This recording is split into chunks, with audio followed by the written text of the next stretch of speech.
Israel கத்தாருக்குள்ள போய் அடிச்சுச்சு. இத யாருமே எதிர்பார்க்கல. கத்தார்லாம் சுத்தமா எதிர்பார்த்திருக்க மாட்டாங்க. ஊரு உலகம் ஒரு பயலும் எதிர்பார்க்கல. இதுக்கு பதிலடி உண்டு. தாறுமாறா உண்டு அப்படின்னு சொல்லி கத்தார் பதிவு பண்ணுச்சு. பல விஷயங்களும் தொடர்ந்து செஞ்சார்கள். நம்மளும் விரிவா பார்த்தோம். அதே மாரி இவனுங்க பல விஷயங்கள் செஞ்சாலும் இறுதியா ஆக்ஷன நோக்கி போமாட்டார்கள் அப்படிங்கிறப்போ நெறைய சம்பவம் நேத்து விரிவா பார்த்தோம். அதுல நம்ம ஆட்களே கூட கத்தார் ஒண்ணும் கிழிக்க மாட்டான், கடந்து போயிருவான் அப்படின்னார்கள். ஒருத்தர் அதுல கத்தார் குண்டு போடுவான், பாலைவனத்துல போட்டு சம்பவம் பண்ணிட்டேன் அப்படின்னு வேணா சொல்லுவானே ஒழிய, வேற எதுவும் செய்ய மாட்டான் அப்படின்னு சொல்லி நம்ம ஆட்களே பதிவு பண்ணார்கள்.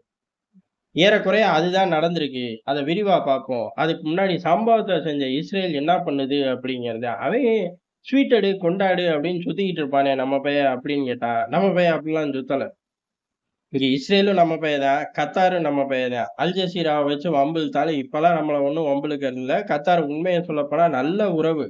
சில கைதி பரிமாற்றம்லாம் ஊர் உலகமே ஆச்சரியப்படுற அளவுக்கு நடத்திக்கிட்டோம். இந்தியாவும் கத்தார் உறவு அப்படிங்கிறது. அதனால இஸ்ரேலையே கூப்பிட்டு கண்டிச்சிருக்கோம். அதனால இஸ்ரேலும் நம்ம பையன் தான், கத்தாரும் நம்ம பையன் தான். இஸ்ரேல பொறுத்தவரையும் தாக்கிப்புட்டு அமெரிக்காவும் திட்டிருச்சு, இந்தியா திட்டிருச்சு, எல்லா பையனையும் திட்டிட்டாய்ங்க.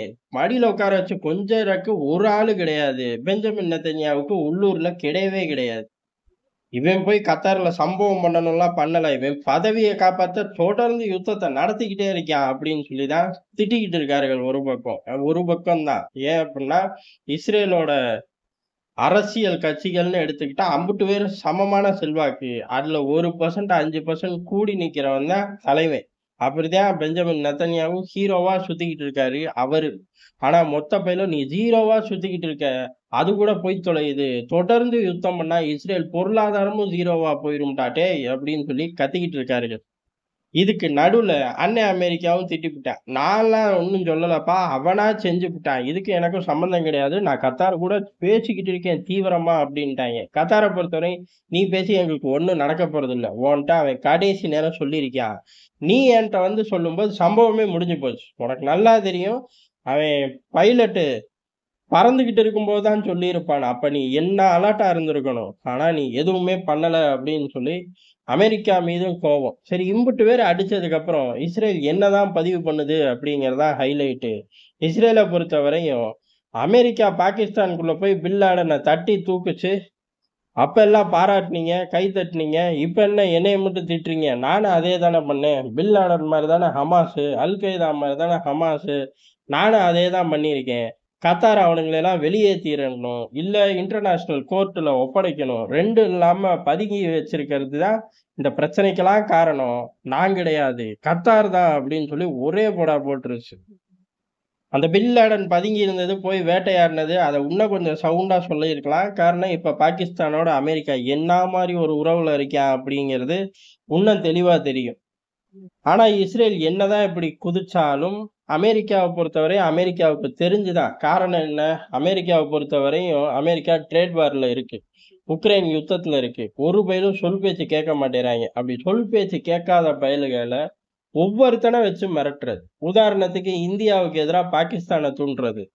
பாகிஸ்தானுக்கு எதிரா ஆப்கானிஸ்தான தூண்டுறது. இந்த மாரி ஒவ்வொருத்தனுக்கும் ஒவ்வொரு இடத்துல ட்ரிகரு. அப்படியே கன்டினியூவா செயின் சப்ளை.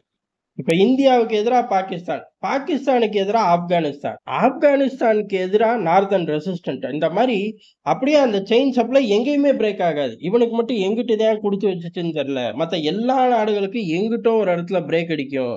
ஆனா, அண்ணன் அமெரிக்காவுக்கு எங்கிட்டும் பிரேக் அடிக்காது. அந்த பயல சகுனி அமெரிக்கா சொல்லுன்னு நேத்தே சொன்னேன் அப்படின்னு நம்மாள் ஒருத்தர் சொன்னாரு. அப்படியே ஃப்ளோல சகுனியும் வரும், சைக்கோவும் வரும், அண்ணனும் வரும். பார்த்து அட்ஜஸ்ட் பண்ணி போவோம். பயப்பிள்ளைய தூக்கி போட்டும் மிதிக்க முடியாது. மாடியிலயும் உட்கார வைக்க முடியாது. அப்படியே போற போக்குல கை குடுத்து போய்க்கிட்டே இருக்க வேண்டியதுதான். அப்படி ஒவ்வொரு பக்கமும் சப்ளை செயின் டிஸ்டர்பே ஆகாம குடும்பம் நடத்துறவனுங்க. இந்த பக்கம் மத்திய கிழக்குல இருந்து வளைகுடா வரையும் ஒரே பிளேயர நம்பி தான் இருக்கான். அது இஸ்ரேல் தான். இப்ப இஸ்ரேல் இங்க பக்கம் சம்பவம் பண்ண ஆரம்பிக்குது. எங்க? கத்தார்ல பண்ண ஆரம்பிக்குது. இப்படி கத்தார் போன்ற நாடுகள்ல சம்பவங்கள் தொடர்ந்து வந்துச்சுன்னா, அவனுங்க பொருளாதாரமே கேள்விக்குறியாயிரும். அப்ப நீ பாட்டு பிரிக்ஸ் கூட்டமைப்பு ரூபாய்க்கு என்ன தரேன், ரூபிளுக்கு நேச்சுரல் கேஸ் தரேன் அப்படின்னு டைவ் அடிச்சுக்கிட்டு இருந்த அப்படின்னா, இந்த மாரி 1, 2 சம்பவங்கள் நடந்தாலும் பொழப்பு சிரிச்சு புடும் அப்படிங்கிறத மறைமுகமா காட்டுறதுக்கு தான்.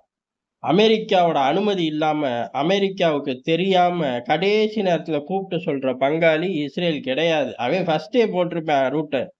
இந்த பயலோட முழு ஆசீர்வாதத்தோட தான் தாக்கியிருப்பார்கள். இது நடுவுல இருக்கக்கூடிய அமெரிக்காவோட சகுனி வேலை. சரி இம்புட்டும் பார்த்துட்டோம். இந்த பயலுக்கு எங்க பெரும் கூட்டம் இருக்கே! காசு இருக்கு, பணம் இருக்கு, கூட்டணிக்கு நாடு இருக்கு. ஆனா இவர்களுக்குள்ள ஒற்றுமை அப்படிங்கிறது பேப்பர்ல எழுதி ஜோப்ல வச்சுக்க வேண்டியது தான். அது என்னைக்கு வருமோ, அன்னைக்கு தான் இவர்களும் கெத்தா திரிய முடியும். அது என்னைக்கு வராதுடா டேய்! அப்படின்னு அங்க உள்ள பயலுகளே ஒத்துக்குவார்கள். இப்ப ஈரான்ல இருந்து சவுதி அரேபியா எல்லாரும் ஒற்றுமை. யுஏஇலாம் கிளம்பி போயிருச்சு கத்தாருக்கு. அம்புட்டு பயலுக கத்தாருக்கு போயிட்டாய்ங்க. நாங்க உங்க கூட இருக்கோம் அப்படின்னு. கத்தார் இப்ப ராணுவ நடவடிக்கை எடுக்கும் அப்படிங்கிறது நேத்து வரை இருந்த நிலைப்பாடு. இன்னைக்கு அது கிடையாதுங்கிறது ரொம்ப ஸ்ட்ராங்கா தெரிஞ்சு போச்சு. நேத்து வரை ஏன் இருந்துச்சு அப்படின்னா, இதுக்கு முன்னாடி ஈரான் ஒரு தாக்குதல நடத்துச்சு. அதுவும் ராணுவ இலக்கு தான். இப்படி உள்ளுக்குள்ள போய் தலைநகருக்குள்ளேயே ஒரு பில்டிங்க தொடல. அப்படி இருக்கும்போது அதுக்கு பெருசா கத்தார் ரியாக்ட் பண்ணல. ஆனா இப்ப அப்படி கிடையாது. பதிலுக்கு பதில் இஸ்ரேலுக்கு ராணுவ நடவடிக்கை தான் அப்படிங்கிற சிக்னல் தான் நேத்து வரையும் குடுத்தார்கள். அந்த சிக்னல் இன்னமும் இருக்கு. ஆஃப் ஆகல. ஆனா ஒரு பயம் நம்ப மாட்டேங்கிறாய்ங்க. இவனுங்க தூக்கி போட்டு மிதிப்பாய்ங்கன்னு. ஆனா கத்தார் அஃபிஷியலா இன்னொரு வெர்ஷனும் எடுக்குது. வரக்கூடிய எல்லா பிளேயர்கள் கிட்டயும், அதாவது மத்திய கிழக்குல இருந்து வளைகுடா வரையும் இருக்கக்கூடிய அம்புட்டு பிளேயர்களுக்கும் ராஜதந்திர ரீதியில போட்டு அழுத்துன்னு அழுத்துங்க. அப்பதான் இந்த பையன் இனிமே நம்ம கிட்ட வாலாட்ட மாட்டான். இன்னைக்கு எனக்கு நடந்தது நாளைக்கு உங்களுக்கு நடக்கும். ஏலே உனக்கு பிள்ளையார் சொல்லி போட்டாய்ங்க. அடுத்து எங்க கிட்ட தான் வருவாய்ங்க. நீ அப்பலாம் சொல்ல தேவையில்ல. எல்லாரும் சேர்ந்து ஒரு நடவடிக்கை எடுத்து தப்பிச்சு போயிருவோங்கிறதா சவுதி, யுஏஇலாம் ஒரே அடியா கிளம்பியே வந்துட்டாய்ங்க. அதனால எப்படி காய் நகர்த்தணும் அப்படிங்கிறத உட்கார்ந்து திட்டம் தீட்டுவோம் அப்படின்னு இருக்கார்கள். இப்போதைக்கு யுஏஇல எம்பசி ஓப்பன் பண்ணி வச்சாய்ங்க. அத முதல்ல காலி பண்ணி அனுப்பிச்சு விடு. அன்னைக்கே சொன்னேன், இவன் உறவு தேவையா உனக்கு அப்படின்னு. நீ தான் அமெரிக்க உறவு வேணும்னா இங்கிட்டு நம்ம பில்டப் பண்ணி தான் ஆகணும். மத்த பையன்லாம் பண்ணிட்டான் அப்படி இப்படின்னு கதையெல்லாம் சொன்னேன். இன்னைக்கு நிலைமைய பார்த்தியா யுஏஇ அப்படின்னு கத்தார் உளறி இருக்கும். நான் தான் வந்துட்டேனே உன் ஊருக்கே. திருப்பி அதே சொல்லிக்கிட்டு இருந்தா எப்படி? அப்படின்னு பதிலுக்கு யுஏஇ சொல்லியிருக்கும். இப்ப எம்பசிய மூடுவார்களா? அப்படிங்கிறதா அமெரிக்கா வரிசையா பிஸி ஆயிட்டாய்ங்க. எல்லா பயலுக்கும் ஃபோன போடுறது, ஆள அனுப்பிச்சு விடுறது. மூடிறாதங்கிறது, அதே மாரி திருப்பி தாக்கிறாத பேசிக்குவோம் அப்படிங்கிறது. ஆனா எந்த மூஞ்சிய வச்சுட்டு அமெரிக்கா போகுதுன்னு தான் நமக்கு தெரியல. காரணம் இப்பதான் லட்சக்கணக்கான கோடிய கொட்டி தள்ளினாய்ங்க இன்வெஸ்ட்மென்ட்டா.